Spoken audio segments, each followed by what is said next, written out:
collectivization of agriculture, the de-kulakization of perceived enemies, the purges, the gulag, and these processes and the extreme violence that occurred broke down solidarity among the populations. You could actually find no community that wasn't touched by Stalin's violence, whether it's a national minority or the communists themselves. And in the end, the terror that Stalin unleashed gave him the very dubious distinction of being one of the bloodiest mass murderers of all time. So the question is how we make sense of this, how a system could become so self-destructive. Of course, there's the role of Stalin himself, crucially important. He was vicious and he was very paranoid. There's even evidence that he may have poisoned his own wife in 1932. So Stalin's role is absolutely necessary, but it's certainly not sufficient to describe or explain the processes in the Soviet Union, because the level of violence and the amount of society that it encompassed was just too massive. For that, we need to think about the social breakdown. So this is crucial. And it worked together with the dynamics of extreme violence. If you think about the length of time of such brutalization, the disruption, this broke down the possibilities of sort of forming lasting communities that felt the bonds of loyalty to one another. Now, it wasn't an entire social breakdown. In fact, given Stalin's regime, it's very surprising that there was still some social cohesion in the Soviet Union. Also importantly is the notion of trying to sort of protect the socialist state from perceived internals and external enemies. And this created a self-fulfilling prophecy, a dynamic where you're always sort of creating new enemies, and then you have to deal with the new enemies. We saw that in the testimony of Lev Kopland, who was complicit and had participated in the purges during the Soviet Union, and sort of his justification for that. The Soviet Union, to many in Europe and outside, appeared to be a beacon of hope in the 1930s. It was a revolutionary alternative. It represented the triumph of ideals, economic progress, some educational success. But very much like fascist Italy, most of the sort of processes and experimentation in the Soviet Union were rigidified in extreme violence. Today, we're going to turn our attention to Germany in the 1920s and 30s. And the lecture is titled Experimentation and Manipulation, the Weimar Republic and the Rise of Hitler and the National Socialists. Hitler and Nazism sort of have become, and justifiably so, but they've become the symbol of evil in the 20th century. German National Socialism was a part of the polarizing trend that we discussed with Mussolini and with Lenin and with Stalin. It's the politics of extreme. There's also something different, however, in Hitler's regime and in his world outlook, and that is the obsession with expansion to the east, this idea of creating living space, or Lebensraum, for Germany, coupled with the concept of so-called racial purity. And these eventually lead to war and to genocide. So Hitler, if anything, continues to grow in our assessment of how important he appears in the mid-20th century. But it actually wasn't always this way. In popular culture now, and certainly in public knowledge, the Weimar Republic is almost completely overshadowed by Nazi Germany, as if the Germans were sort of on a one-way roller coaster to Nazism after World War I. So this idea that there's a direct slide to totalitarianism. That's not the case, however. The Weimar Republic actually lasted longer than the Third Reich. So to erase its history is really as nonsensical as it would be to erase the history of Nazism in the 20th century. Those in Weimar who tried to create a democratic republic after the war certainly faced a difficult set of circumstances, obstacles. The decline of the Weimar Republic was not inevitable. It wasn't doomed to fail, and its replacement by Nazism was certainly not a foregone conclusion. In fact, the Weimar Republic presided over a period of democracy, creativity, both politically and culturally, prosperity, and some considerable foreign policy successes. Even if democracy was ill-fated in Germany, it's not a foregone conclusion that it was going to be replaced with the Nazi dictatorship under Hitler. There were many, many other alternatives. Certainly the Communist Party themselves was very popular in the early 30s. So we're going to start right now at the end point when Hitler becomes, or is elected Chancellor in January 1933. I'm going to show you a brief clip from the documentary Architecture of Doom, and it's by Swedish director Peter Cohen, or Swedish filmmaker Peter Cohen. And the documentary is sort of about the National Socialist aesthetic and how attempts to create the so-called Aryan ideal caused the extermination of millions of people in Europe. So aspects in the whole documentary covered are the rise of the sort of the Grecian Nordic ideal, the parallels that the Nazis drew between so-called degenerate art, for example, the Cubists, and the mentally or physically ill or disabled. That's actually the clip that we'll watch. The film also goes on to talk about the Nazi obsession with purity and with cleanliness. And finally, the descent of the Jewish population in Nazi rhetoric to the level of a virus or vermin. So you'll see, not in the section we're looking at, but there's actually some, probably some unfamiliar color footage in this documentary. Peter Cohen was the first one to use color footage that was taken for propaganda purposes by the Nazis themselves. The clip talks about the influence of the operas of Richard Wagner on Hitler, and sort of, it'll show you the politics of, the mass politics more as an art form. We'll watch about 5 minutes.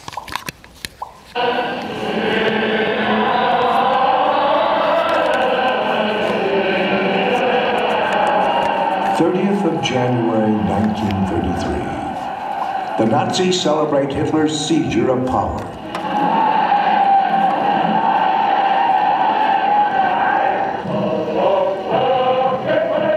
Feverish activity is begun to quickly gain control over every level of German society. Everywhere, Nazi activists force their way in.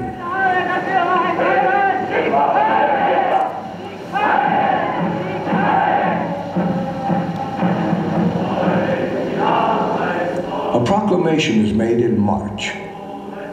What German artists expect of the new government. The paper's source is a coalition of Nazi cultural groups. Their program demands that Bolshevik un-art and un-culture be destroyed, and they offer at the same time to stand like seasoned soldiers in the vanguard of the struggle. They also demand that all purged works be shown publicly and then burnt as a warning to all.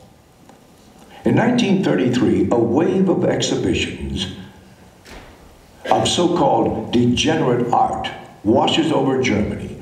Mannheim, Nuremberg, Dessau, Stuttgart, Dresden.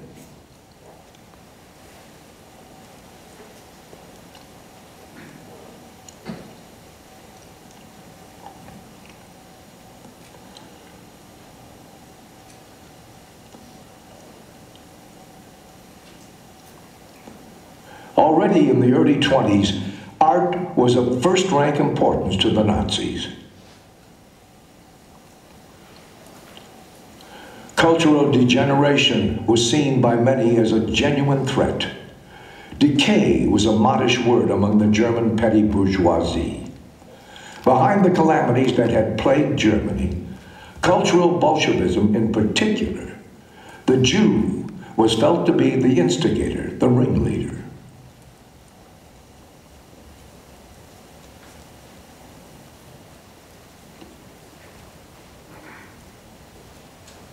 With its skewed perspectives, avant-garde art was to the Nazi an augury of impending doom. To them, the chaos they perceived in it was visible evidence of spiritual and intellectual depravity. In 1928, under the leadership of Rosenberg, the first Nazi cultural organization was founded. The National Socialist Society for German Culture. One of the 6 founders is SS leader Heinrich Himmler. Later, the society renames itself the Defense Guild for German Culture. The offensive against modern art soon took on a hygienic character. Modern artists' works were said to show signs of mental illness. Their creators were ripe for the madhouse. One of the Defense Guild's most influential members, art theorist Paul Schultz-Naumburg, begins a nationwide speaking tour in January 1931. In the world of German art, a struggle to the death rages, not unlike the struggle in politics. And it must be fought with the same gravity and singleness of mind, he says. Showing lantern slides to illustrate the lectures, he projects his vision of art hygiene. By choosing pictures of deformed cases from medical journals and comparing them with modern art, he claims to show a link between physical degeneration and artistic perversion.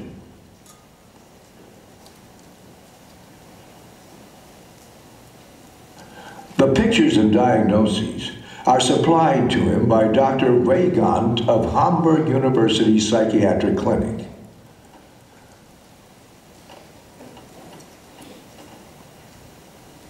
In Schultz-Naumburg's view, art is not only a mirror of racial health. Here he refers to antiquity and the Renaissance, but has as its duty, even as the Grecian marbles did, to be a representative expression of the people's longing for racial fulfillment. I hate to cut that off because it's a fabulous film, but we do have a lot of material to cover today. So, Hitler declared Chancellor in 1933.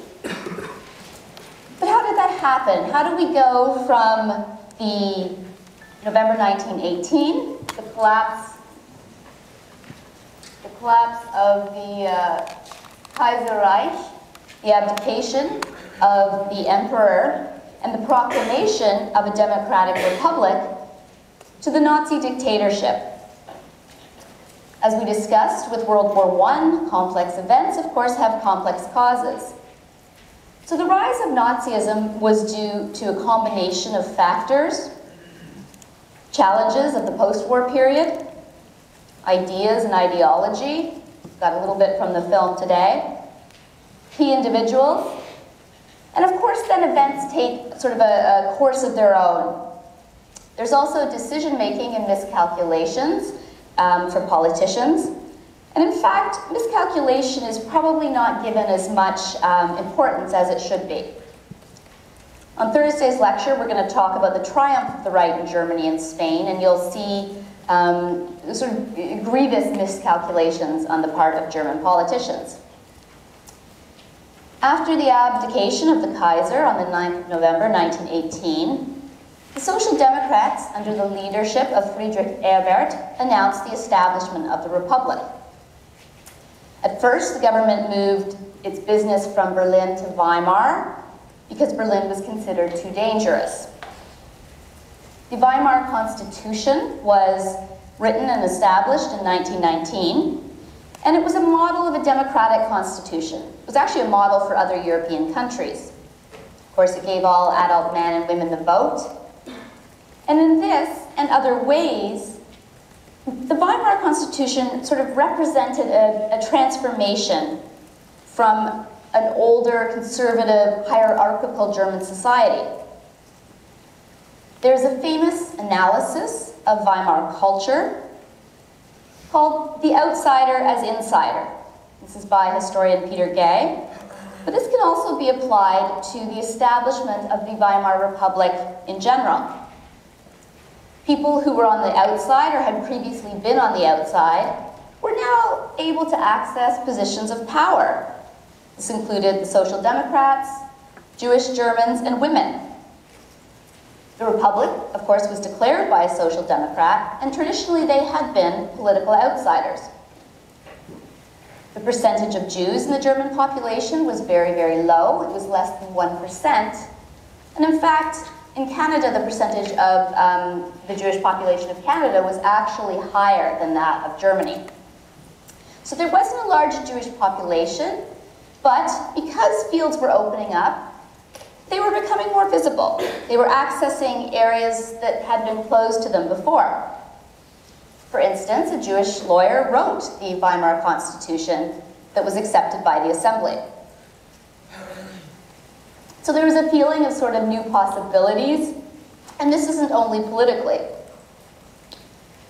During the Weimar years, Germany, but especially Berlin, became the center of some of the most exciting elements of European culture.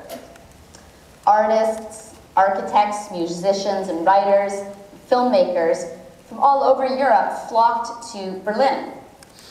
So there was this dramatic transformation of Berlin from a very stodgy old capital to a dynamic world city, overflowing with gay clubs and art exhibits and cabarets. Although he only arrived in the early 1930s, this period has sort of been immortalized in the writing of Christopher Isherwood, for example, and his character Sally Bowles in his story or his novel Goodbye to Berlin. If you stop and think about it, when insiders become outsiders, vice versa, when outsiders become insiders, both culturally or politically, there are also some risks. Particularly in Germany, because the insiders, former insiders, were still around. Germany didn't undergo a complete revolution after World War I, so the country did not replace many authorities. Professors, judges, senior civil servants, church leaders, industrialists, these people remained in place. So did police officers and army officers. So the new insiders in the Weimar Republic had to contend with the old ones, who resented them and their ability to sort of implement change. There was a kind of tension, therefore, from the very beginning, that made it very difficult for the Weimar governments to bring about badly needed change. In order to maintain power, the new insiders had to sort of make deals and compromises. They had to reach out to critics on both the left and the right. And all the while, the old insiders could then point to the new ones as having or bearing responsibility for all of the problems that developed in Germany in the post-war period. So basically, you could say their new prominence made them more vulnerable. And there were many problems for the Weimar Republic, right from the outset. There were many conflicting demands placed upon it. Politically, the radicals on the left, the communists, or the KPD, they were disappointed in the outcome of November 1918 and also in 1919. They didn't want a parliament, they wanted a full revolution. And they felt cheated out of this. On the other hand, conservatives and those to the right, considered democracy sort of a weak political system. They associated it with femininity, and they felt that it was non-German. So people on the left and the right both tried to steer a new course. Those in the middle, the Social Democrats, the Liberals, tried very hard to make it work, but they were threatened by these extremists. So they were forced to make deals that undercut their own position. Initially, in the wake of the war, the threats seemed to be coming from the left, the revolutionary left. So the Weimar Republic, while trying to steer this sort of moderate course, were worried about a communist uprising.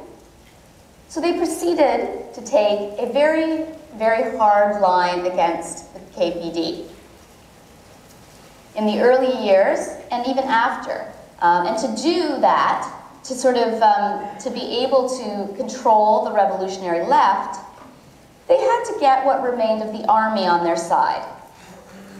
So this in turn alienated the radical workers. I want to back up just a little bit and look back at the nature of social democratic and communist groups in Germany. Not unlike the Bolsheviks and Mensheviks, in Russia, German socialists had divided into two groups during the First World War. The majority were the Social Democrats. They were represented by the SPD. This group still favored parliamentary democracy, at least as a way of sort of achieving gradually social democracy. And it was them, it was the SPD, who managed to form the post-war German government. Nonetheless, a minority of German socialists had been disgusted with the way the SPD had initially supported World War I. So they formed their own party. This party was called the Independent Social Democratic Party. And it was formed in 1916. But this soon led to a potentially dangerous situation. With the war's end, the more radical members of the Independent Socialist Party, they were known as the Spartacists, so these are the KPD, they called for immediate social revolution. This was led by Karl Liebknecht and Rosa Luxemburg. So these radical socialists formed the German Communist Party in December 1918. And they attempted to seize power in Berlin in January 1919. Their coup attempt, however, failed. Friedrich Ebert, the moderate socialist leader, who's the president of Germany, he called on the army and right-wing groups of anti-revolutionary volunteers, known as the Freikorps. We talked about those last week. Many of them were nationalists, former war veterans who refused to put down their weapons. So Friedrich used the Freikorps and the army to crush the rebels. So if you think about it, the forces of the moderate left, therefore, had been forced to rely on the radical right, the Freikorps, but also the army. So this situation had grave consequences for the Democratic Republic. In essence, the German Republic had been saved, but only because they relied on these conservative groups. And these conservative groups, the army in particular, had dominated the previous regime. So in this way, the leaders of the Republic were accused by the left of being complicit in these deaths. Rosa Luxemburg and Karl Liebknecht were murdered. And the enmity between the Social Democrats and the Liberals sort of began to deepen. Now, equally important was the fact that these revolutions in the heart of Germany that were so bloodily crushed by the Republic government created a deep fear at this stage, so 1919, of communism among the German middle classes. As we'll see, this fear is sort of masterfully manipulated later on by Adolf Hitler. However, threats to the Weimar Republic also came from the right. There were many conservatives who opposed the new republic, and they tried to destabilize it at every turn. One particular example is the Kapp Putsch of 1920. A group of former military men tried to overthrow the republic. This was led by Wolfgang Kapp. This was on March 20th, 1920. They did take over Berlin,